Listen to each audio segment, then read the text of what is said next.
Iniciamos nuestro curso de física básica. Hoy vamos a presentar el tema de la estática. Para ello debemos de ubicarnos en el campo de la física. La física se compone de varias ramas. Una de las ramas es la mecánica.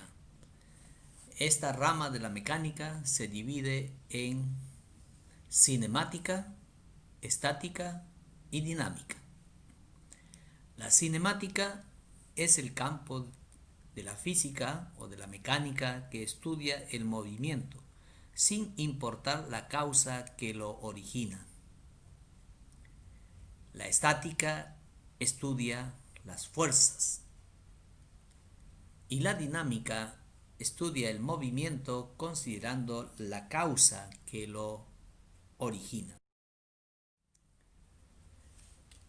Veamos un primer acercamiento a lo que es la fuerza. Decimos que la fuerza es la causa que origina o modifica un movimiento. Es decir, cuando vemos que algo se mueve, debemos de entender de que hay involucrado fuerzas. Segundo, es una magnitud vectorial, por lo tanto tiene dirección y sentido. Por eso se representará con un vector. Hay dos clases de fuerzas. Para nuestro estudio, en este capítulo de la física, diremos de que las fuerzas se van a dividir en fuerzas concurrentes y fuerzas paralelas. ¿Cuál es la diferencia entre las fuerzas concurrentes y las fuerzas paralelas? Como su nombre indica, concurrentes significa que concurren a un mismo punto, o todas las fuerzas llegan a un mismo punto, o las fuerzas pasan por un mismo punto, o las fuerzas salen de un mismo punto. Fuerzas paralelas son aquellas fuerzas que no van a tener líneas que se cortan. Direcciones pueden ser paralelas, pero no se van a cortar. Es decir, no van a ser fuerzas concurrentes. Tendrán direcciones iguales, pero no se van a cortar. Las unidades de fuerza son las siguientes, las más utilizadas y que utilizaremos en nuestro curso: el Newton en primer lugar, que es la unidad para el sistema internacional. La DINA, que se representa con el mismo nombre, DINA en minúscula, para el sistema absoluto, especialmente en el CGS. CGS o CGesimal, que representan a las letras centímetro o a las unidades centímetro, gramo y segundo. Y kilogramo fuerza, representado por KGF, para el sistema gravitatorio o también conocido como el sistema técnico. Otros conceptos básicos que debemos de conocer son los siguientes. Por ejemplo, el término reposo. El reposo se da cuando un cuerpo no se mueve, es decir, no cambia de posición. Otro término importante es el equilibrio. ¿Qué es el equilibrio o a qué podemos llamar equilibrio?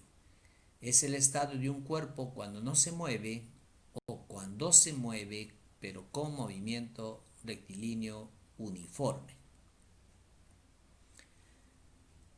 El término inercia está relacionado a la oposición de un cuerpo a iniciar o modificar un movimiento. Hay dos tipos de inercia. La inercia de reposo, que es la oposición a iniciar a moverse. Por ejemplo, cuando parte un vehículo, los pasajeros tratan de mantener la posición que tenían y por lo tanto se van hacia atrás o se caen si no están agarrados.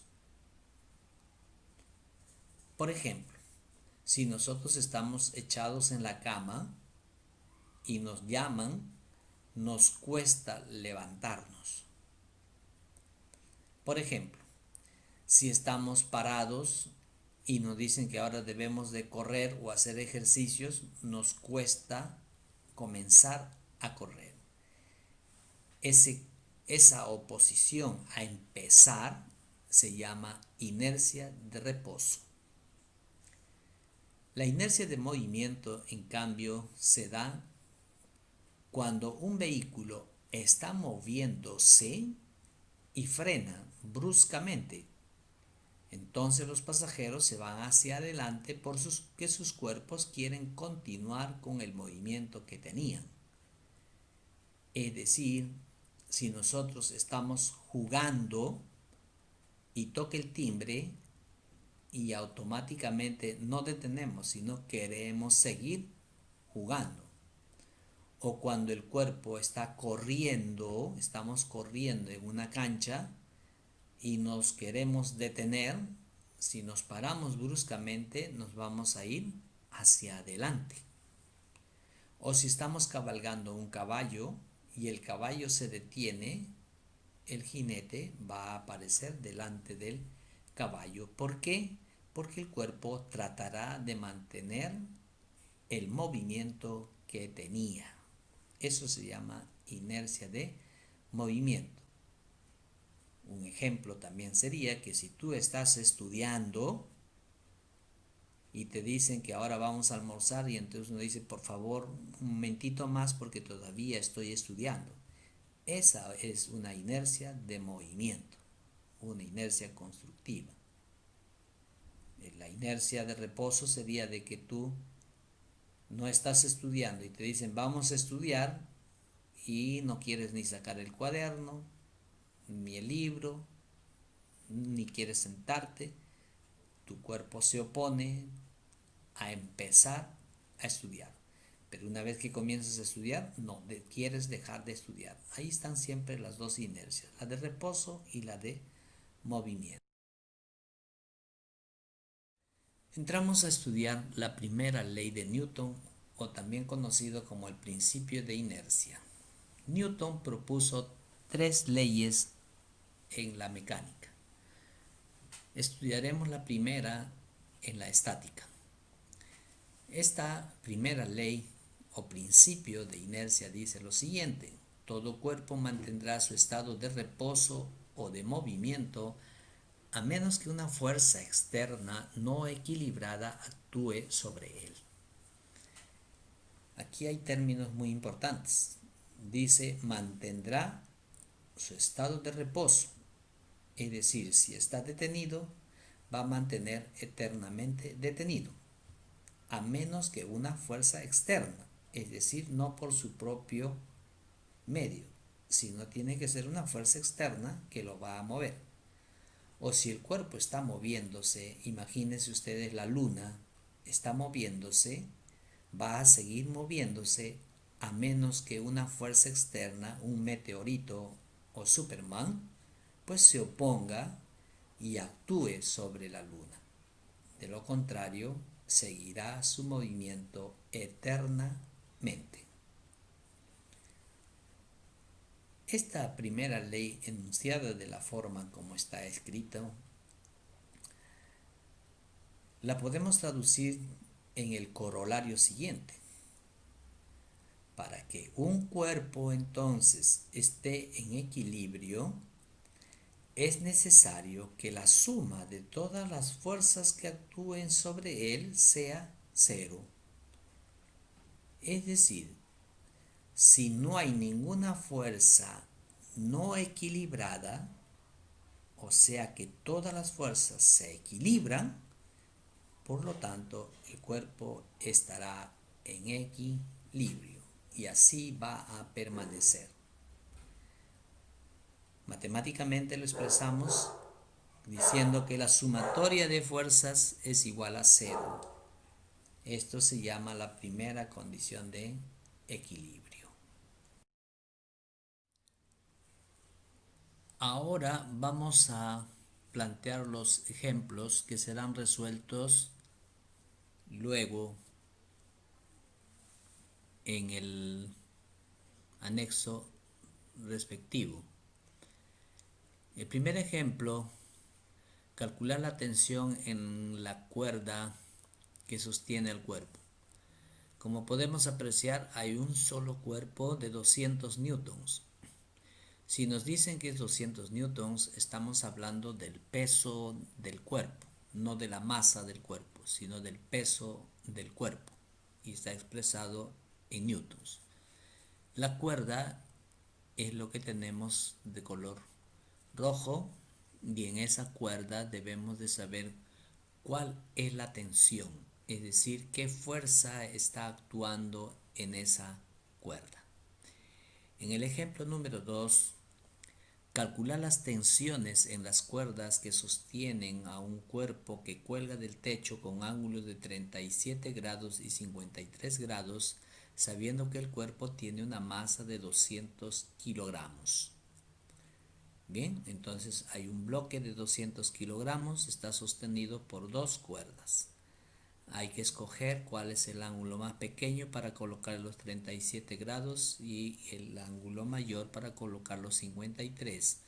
Ya nos da un indicio de que este problema está relacionado a un triángulo pitagórico. En el ejemplo número 3, un cuerpo se encuentra colgado según muestra la figura. Calcular la tensión en las tres cuerdas.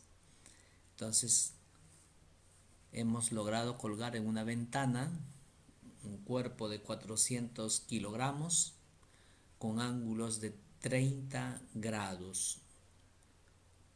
¿Cuánto será la fuerza que va a hacer cada una de estas cuerdas? ¿Qué tensión va a soportar? ¿Podrá soportar más de 400 kilogramos fuerza? ¿Igual que 400 kilogramos fuerza?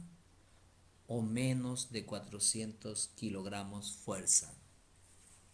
El cálculo nos lo precisará.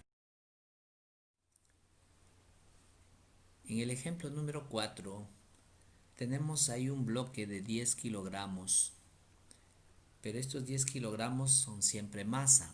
Si fuera fuerza diría kilogramos fuerza. Entonces, kilogramos masa que cuelgan de una pared, así como se está mostrando en la figura. Calcular la reacción de la pared y la tensión en la cuerda. ¿Cuánta tensión estará haciendo esa cuerda para sostener a este bloque y no se caiga? En el número 5, en el sistema en equilibrio, calcular Q, es decir, un peso, sabiendo que W pesa 240 newtons. Entonces tenemos los dos pesos, el de W, y debemos de calcular el peso de Q. Como nos damos cuenta, ahora ya tenemos muchos más ángulos y muchas más cuerdas que están sosteniendo a estos dos bloques, y estos dos bloques están en equilibrio, no se mueven. Hay que calcular cuál es la tensión que hace cada cuerda. En los diseños es importante saber cuánto de fuerza hace cada hilo para poder colocar el respectivo grosor del cable o del hilo. Es decir, yo no puedo colocar un hilo igual para todos porque las tensiones no van a ser las mismas. El que hace diseño sabrá de que en uno de ellos el hilo debe ser más delgado, en otro debe ser mucho más grueso para que tenga o resista mayor tensión.